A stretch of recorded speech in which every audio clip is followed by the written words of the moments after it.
きなものは強いやつ。弱。さくらはるかだ。ヘドが出る。 Halo teman-teman, kali ini Dylan akan kembali melanjutkan cerita Spoiler Anime Windbreaker episode 119. Tapi jangan lupa, bila teman-teman yang baru datang di channel ini, untuk tinggalin jejaknya. Oke, nggak usah banyak ini itu, langsung saja mulai ceritanya.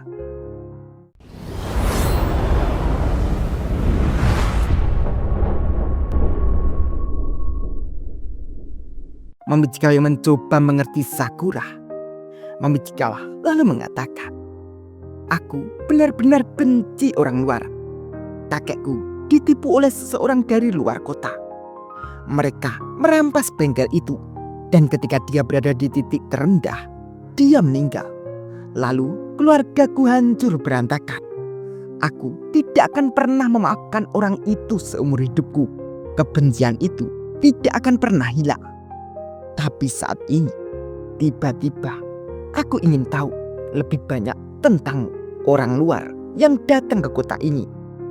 Aku ingin tahu seperti apa dirimu dan kenapa kau datang ke sini. Coba ceritakan." Angin pun seketika berhembus. Sakura lalu bercerita, "Aku selalu sendirian sejak aku lahir. Aku berpindah-pindah dari satu rumah ke rumah lain. Dan satu-satunya kenangan yang kumiliki dari semua keluarga yang pernah kutinggali adalah tatapan tajam yang seolah menusuk menembus diriku, dan rumah yang dingin hingga menusuk ke tulangku. Bahkan ketika aku mulai sekolah, semuanya tetap sama saja. Aku sering kehilangan sepatuku. Disiram air itu sangat berat. Setiap hari rasanya benar-benar berat. Tapi, hei, kau sudah melihatku sendiri."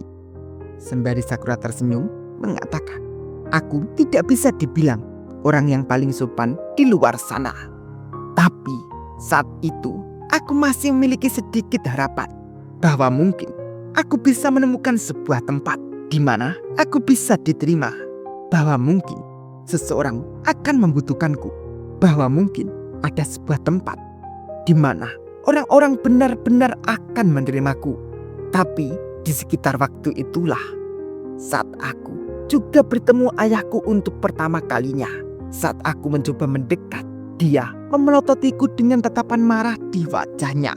Dan kemudian dia bilang bahwa aku adalah seseorang pembunuh. Mendengar itu, Mamijikawa sampai kaget. Sakura masih kembali bercerita. Dia bilang, "Saat aku lahir, ibuku meninggal. Karena diriku, ibuku kehilangan nyawanya. Dia menatapku dan memberitahuku bahwa aku membunuh ibuku sendiri." Mamijikawa tambah semakin kaget. Sakura masih terus bercerita. "Saat aku mendengarnya, sejujurnya, aku tidak tahu harus berpikir apa.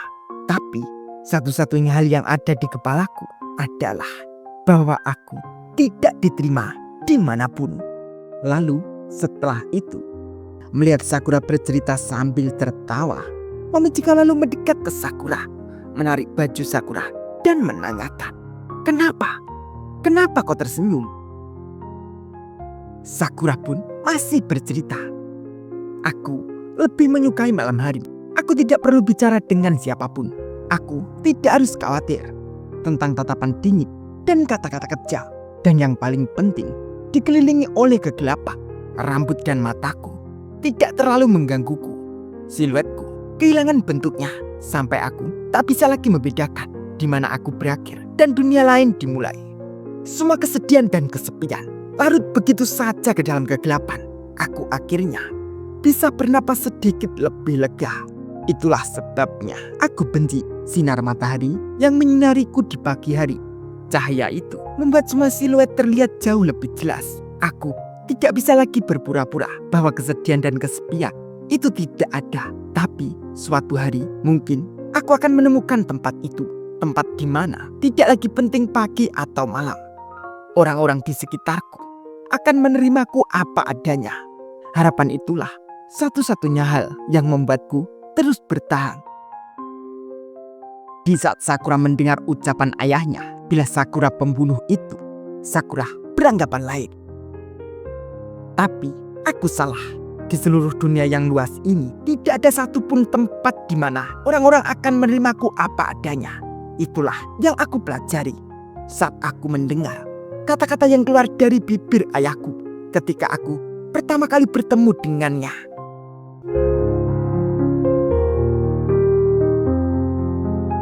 Tanpa rumah baru untuk ditempati, ayahku datang hanya untuk menyerahkanku ke panti asuhan. Saat aku menyaksikan mobil ayahku yang datang hanya untuk menyingkirkanku pergi menjauh, kupikir, cepatlah, cepat, tolong biarkan malam segera tiba. Aku menginginkan perasaan ini akan hancur berantakan. Aku ingin mereka lenyap ke dalam kegelapan. Aku harus berpura-pura mereka tidak ada. Atau kalau tidak, mendengar cerita Sakura itu, Momichikawa pun hanya bisa bengong sembari menatap Sakura dan lalu melepaskan baju Sakura dari genggamannya sembari mengatakan, "Maaf, silahkan lanjut." Sakura pun tersenyum dan lanjut bercerita. Setelah itu, bahkan di panti asuhan dan di sekolahan baru tempat aku pindah, hidupku tidak banyak berubah. Namun ada satu emosi baru yang lahir di dalam diriku, yaitu adalah amarah. Suatu hari di sekolahan, seseorang mencoba mengusikku lagi. Dan ketika aku merasakan tinjunya menghantam wajahku, aku akhirnya untuk pertama kali kehilangan kendali. Alih-alih hanya untuk membalas dendam pada orang-orang yang memukuliku, aku mengeluarkan semua yang selama ini kupendam. Ketika aku akhirnya tenang kembali, aku melihat tubuh-tubuh yang tergeletak di sekitarku. Aku menyadari aku mungkin cocok untuk bertarung. Saat itulah semua orang berhenti menggangguku. Aku tetap sendirian, tapi aku merasa lega. Aku tak pernah tahu bahwa rasanya bisa sebebas ini saat tak ada seorang pun yang melukaiku atau membuatku merasa tak berdaya. Aku menyadari inilah mungkin jawabannya. Seandainya aku memiliki kekuatan yang cukup, aku tak akan menderita lebih dari yang sudah kualami. Dan bukan hanya itu saja. Selama aku masih memiliki tinjuku, tak ada hal lain yang lagi penting. Hanya mereka yang kuat yang akan tetap berdiri mendapatkan pengakuan atas diri mereka sendiri. Aku harus menjadi kuat, lebih kuat daripada semua orang lain. Lalu, tidak peduli seberapa menyakitkannya, aku masih bisa terus hidup di dunia ini. Aku sendirian. Dan setidaknya dengan cara ini, aku mampu menerima siapa diriku sebenarnya. Dan itulah alasannya aku datang ke Furin. Aku mendengar rumor bahwa sekolahan itu penuh dengan orang-orang gagal dan buangan. Tapi siapa sangka rumor itu ternyata sangat jauh dari kebenarannya. Tapi di sini, di kota ini, akhirnya aku menemukan tempat yang sudah lama aku inginkan. Dan semua orang di sinilah yang memberiku sebuah rumah.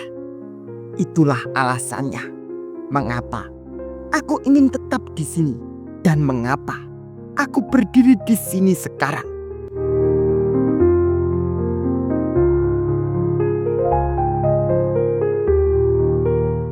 Aku tahu kau membenci orang luar dan aku mengerti alasanmu, tapi aku juga punya alasanku sendiri.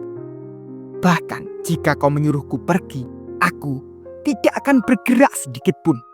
Kau dengar aku?